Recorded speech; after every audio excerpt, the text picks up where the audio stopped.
讲到这家人大概是因为这流感引起肺炎来死亡，所造成民众3钱要去注这公费的流感疫苗。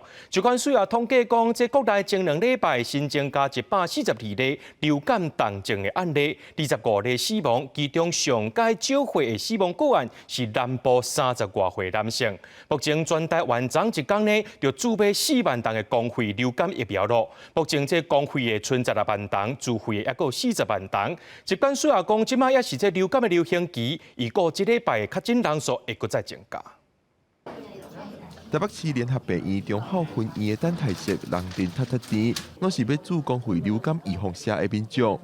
艺人大 S 因为流感引起肺炎死亡，提悬民众注流感预防车的意愿。台北市拜一一天就注6000吨的公费流感预防车，到拜二早时9点，还剩6200吨。截至4号早上9点，台北市剩余6200剂左右。那目前卫生局有公布，在医院库存50剂以上，以及诊所库存20剂以上的医疗院所名单。疾管署统计，拜一一天全台就主买4万吨公费流感预防车，到拜二早时，公费流感预防车还剩16万吨左右，自费流感预防车也有40万吨左右。疾管署讲，目前国内还伫流感的流行期，前2礼拜新增加142例流感重症案例，25例死亡，9成拢无注流感预防车。其中一例死亡案例是只30几岁的查甫人，因为 B 型流感，佮有肺部受感染，经过要1个月的抢救，也是救不回来。其实又发生了这个肺部的霉菌跟多重抗药性的这个细菌的感染。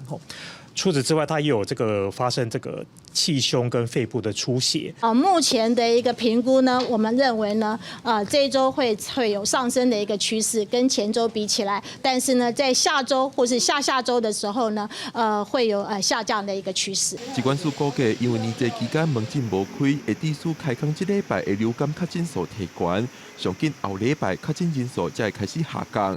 面对流感的流行期，疾管署呼吁民众，尤其是囡仔、时大、慢性病这款喙足族群，赶紧注预防车、接洗手。有需要的时，也建议挂嘴安保护家己。记者讲林玉凯台北报道。